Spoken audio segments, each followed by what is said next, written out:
cyn gynted ag y byddwch yn cofrestru ym Mhrifysgol Caerdydd, byddwch yn dod yn aelod o Undeb y Myfyrwyr ac yn rhan o gymuned enfawr o 30,000 o fyfyrwyr. Mae Undeb Myfyrwyr Caerdydd wrth galon bywyd myfyrwyr ym Mhrifddinas Cymru. Mae hynny'n golygu bod yr Undeb yma i gefnogi myfyrwyr i ffynnu a'i cynorthwyo pan eith pethau o'i le. Mae hyn oll o fewn amgylchedd diogel a chynhwysol, lle gall myfyrwyr fod yn nhw eu hunain. Mae Undeb Myfyrwyr Caerdydd wedi cael ei bleidleisio'n gyson fel un o'r 3 undeb myfyrwyr gorau yn y Deyrnas Unedig, yng ngwobrau dewis myfyrwyr What Uni, ac mae wedi raddio yn y 3 uchaf am foddhad myfyrwyr yn y Deyrnas Unedig. Oeddech chi'n gwybod bod Undeb y Myfyrwyr wedi arwain gan fyfyrwyr?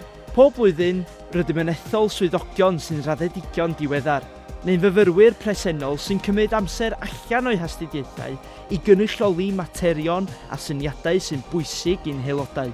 Sef chi, dyma eich swyddogion sabothol ar gyfer eleni, a gallwch ddysgu mwy am ei gwaith ar cardiffstudents.com. Rydym hefyd yn ethol swyddogion ymgyrchu. Mae'r rhain yn rolau rhan amser wedi cyflawni gan fyfyrwyr sy'n gwirfoddoli ochr yn ochr a'u hastudiaethau. Maent yn cynrychioli grwpiau ac yn cynnal ymgyrchoedd sy'n buddio myfyrwyr. Dyma swyddogion ymgyrchu eleni. Gallwch ddysgu mwy a chysylltu â nhw trwy wefan yr Undeb.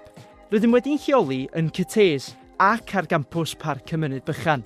Os ydych yn Caerdydd, rydym ar blas y parc gyferbyn ar prif adeilad. Gallwch ddod o hyd i ni tu ôl i adeilad canolfan bywyd y myfyrwyr.